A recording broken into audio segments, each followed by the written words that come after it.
It seems that world leaders have become the enemies of life. The crisis of life is being expressed in one devastating indicator. This began at the furthest corners of the earth, far away from the remotest regions, a silent march of people from different cultures who are intermingling on their way, like an infinitely nuanced painting. The colors are mixing together in an uncontainable march. A multitude of all the colors is moving along the tracks, through the seas, through the jungles. It is making up a kind of work of art on the canvas of the earth. A flow of tones, sounds, different clothes and cultures in an amalgam which does not forget its beginnings. In an amalgam in a great march from the south to the north. This is the exodus of humanity which has begun. Today, there are tens of millions. Tomorrow, according to experts, by 2070, the figure will have reached 3 billion, fleeing from their beloved homes because these homes will be uninhabitable. In my homeland, the country of beauty, Colombia, the country of an explosion of life, by 2070, only deserts will remain. The people will go to the north, no longer attracted by the mirage of wealth, but rather by something simpler, something more vital: water. Since the beginnings, the millenary beginnings of humanity, people have gone to where water is, to the north. Billions of people will defy armies and will change the earth to do this. This exodus of the peoples to the north is an exact reflection of the dimension of the failure of governments.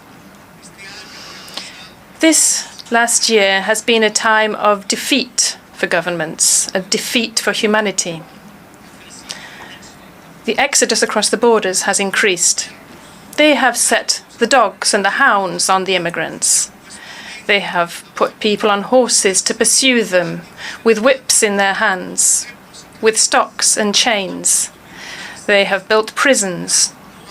So much the hatred has grown of the foreign, of the strange. These prisons have even been built at sea, so that these women and men cannot tread the earth of the white people who still believe themselves to be the superior race and are nostalgic for this. And through their choices and elections, they revive the leader who said so and who killed millions as a result. The exodus has increased over this year, showing how much the crisis of life is advancing. But the minutes are ticking on in defining life or death on our planet. And rather than halting this march of time and talking about how to defend life for the future, thanks to greater knowledge and expanding life to the universe, we are deciding instead to waste our time killing one another. We are not thinking about how to expand life to the stars, but rather how to end life on our own planet. We have devoted ourselves to war. We have been called to war. Latin America has been called upon to produce war machines, men to go to the killing fields. They are forgetting that our countries have been invaded several times by the very same people who are now talking about combating invasions. They are forgetting that for oil, Iraq was invaded, Syria and Libya. They are forgetting that the same reasons they use to defend Zelensky are those very reasons which should be deployed to defend Palestine. They forget that to meet the Sustainable Development Goals, all wars must be brought to an end. But they are helping to wage one war in particular, because world powers see this suiting themselves in their gamesmanship, in their games of hunger, and they're forgetting to bring an end to the other war, because for these powers, This did not suit them. What is the difference between Ukraine and Palestine, I ask? Is it not time to bring an end to both wars and other wars too, and make the most of the short time we have to build paths to save life on the planet? As President of Colombia, this country of beauty, of a group of humanity, millions of workers, women and men from popular neighborhoods, indigenous people, Afro-descendants, people from the fields, workers, young people of all colors. I'm the president these people decided to elect in the majority, and I'm here to speak before you. And I propose bringing an end to this war so that we have time to save ourselves. I propose that the United Nations should hold, as soon as possible, 2 peace conferences. One on Ukraine, the other on Palestine.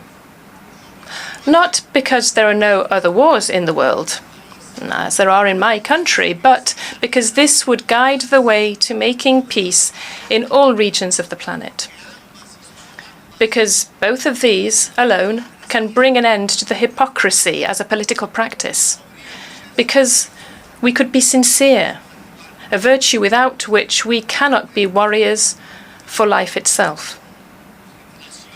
The generation which today must decide and must act as soon as possible to overcome the enormous hurricane which has been unleashed against life from the dark but powerful forces of greed, the hurricane of capital, which only looks to profit and which has swallowed up the planet and the very foundation of our existence. I propose bringing an end to war, to defend life from the climate crisis, which is the mother of all crises. This summit has been established to evaluate the targets of the Sustainable Development Goals established by the governments for 2030. It's easy to carry out an assessment. These human development goals will not be achieved. We are far from reaching them. We have moved backwards. The United Nations Human Development Objectives could more simply be called social and environmental justice. Social justice will not be achieved for humanity by 2030 because what we have sown is injustice in our planet. What has been created over these years is injustice. The injustice of putting the vaccine against the deadly virus on the market, concentrating it in rich countries. Latin America saw 30% of COVID deaths, although it makes up only 8% of the world population. Who said that health should be a business and not a right? Millions of older people and others died because the vaccine was traded rather than being a common good of humanity. They failed to deliver on their own promise to finance adaptation to climate change.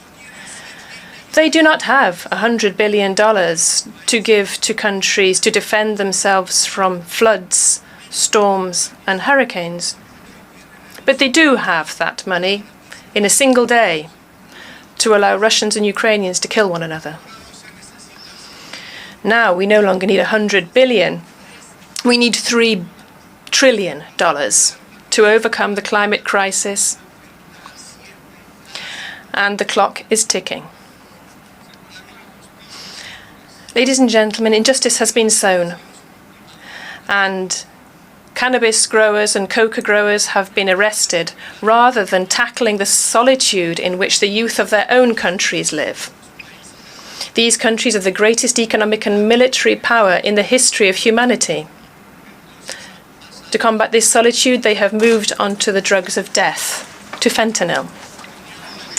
They wanted a war against the drugs of the rebellious youth who opposed the war in Vietnam, the marijuana and the LSD of the hippies. And they ended up driving their society towards the drug of neoliberalism and competition, the drug of the Manhattan yuppie, cocaine. and they imprisoned millions of Africans and Latin Americans in cold, private prisons. And 1 million Latin Americans were killed. Democracies were destroyed in our America. But they never arrested the Manhattan yuppie. And now they are facing the grand outcome of the prohibition of drugs, fentanyl, which is not killing 4,000, but 100,000 young people every year in the United States. Ladies and gentlemen, they sowed injustice. And the worst of these has been to condemn humanity to war. So today, the balance of social justice across the world is so skewed. The problem is that this was not an issue of socialists, of progressives. Rather, it was a matter where the time left to the planet was flowing away. As president of the country of beauty, I propose returning to a time of simplicity to recover the time lost. So ending the war and reforming the global financial system. From the conferences, the peace conferences on Ukraine and Palestine, we should come out able to build a reform that we have already discussed in the Amazon forest, where the greatest river of the earth, which has crossed the greatest jungle of the earth, reaches the sea. We had discussed this in Brasilia, and we went to Kenya to meet with the brotherly peoples of Africa, where we came from at the time of one of the other great injustices of power, slavery. And we went to Paris to see whether multitudes there were still crying for liberty, equality, and fraternity. And we went to Washington to talk to the president and see whether we in the north and the south of the Americas could meet again, as we did in the past, over 2 centuries ago, where we met in history to talk about liberty, equality, democracy and republic. And let us talk in all possible ways about getting to the root of the climate crisis and its solution. If fossil capitalism has no financing, it will die. Its death throes will be hard, but this is necessary for there to be humanity, nature, and life. The decarbonized capitalism will have to be financed, but we know that green capital will only flow to places where there is profit. That is what governs it. And its structure is a very narrow one to contain the decarbonization of the entire world. Governments and powers who still believe that the climate crisis and that of life can be overcome with cheap loans are mistaken. They are deluded to propose that those countries of the earth which are already indebted are indebted as a result of disease and greed, and that they can use more loans to overcome a problem that only the belching chimneys of the north have produced. It is not possible to overcome the crisis of life, this mega crisis, with more indebtedness. The financing of life, the flow of medicines, which must be pumped into the veins of the economies and societies of the world to meet the challenge of leaving behind coal and oil under the earth, leaving it under the earth in those very places where the true veins of the earth flow, as Roberto Cobarilla, the Ua indigenous native from Colombia, said over 30 years ago. As he said, extracting oil was to remove the blood from the earth, and life would then die. The majority of the investment to decarbonize the world's economy should come from public funds, the efforts of societies, bringing together states so as to bring together humanity. Today they call this multilateralism. Governing the earth with the vision of democracy and not a vision of empire. Empires do not save life. They merely unleash wars. If the mega crisis of life is to be resolved, it will be through a democracy which achieves a global scale, a deeper democracy, which will not fear interlinking states and societies and planning for the great Marshall Plan of the revitalization of the planet. The market will help us somewhat, but we cannot ask for solutions from a mechanism which has no humanity. And when it was this mechanism which produced the very problem. Private funds can be used, but they will be limited by their own logic. The force to do this will come from public funds, and these funds are currently weakened by debt. The great battle of our generation is defending life for our children and grandchildren, and this can only be fully financed by what is public, by what belongs to all of us. We must liberate the public to save life. Many people may not like this, but if the voice of the public, of the state, of humanity, of multilateralism is to be heard again, this means the voice of change will be heard again. Because in order to save life, this is fundamental. Saving life requires an epoch of change, and it is urgent. Change and life are now synonymous. Youth of all colours today, in order to live, must fly the flags of change, of transformation, of a new humanity. It is democracy and not authoritarian regimes which is looking more and more like the Nazis. It is global democracy. These plans, the power of those states who are not tackling war, but are tackling and attacking the plans for life. These plans to achieve the transition to a decarbonized economy and to finance it.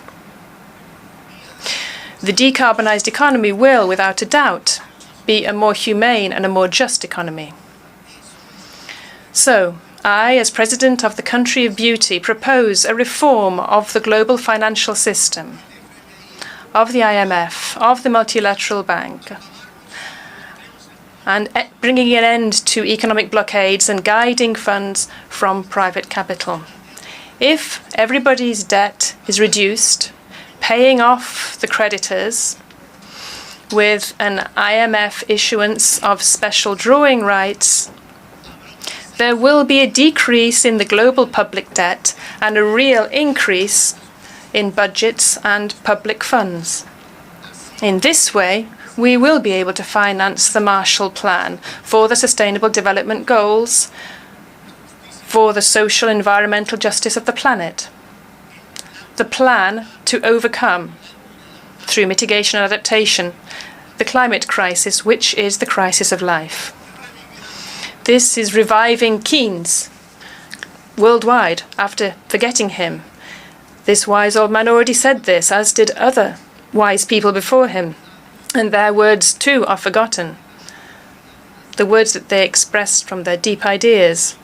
What a beautiful perspective in the midst of today's darkness and storms. A perspective which looks hopeful. The objective of life and justice can be achieved by treading the path of global democracy and of returning value to what is public, to what is common and shared, which can be reached by all. I want my grandchildren, who are babies today, Luna, Victoria and Luca, and my daughter Antonella, to be able to live far from the apocalypse and the era of extinction. I want them to live in times where humanity was able to stop killing itself and killing the planet, and through the very diversity of its cultures, managed to achieve understanding and to achieve its mission, spreading the virus of life to the stars of the universe. Thank you very much.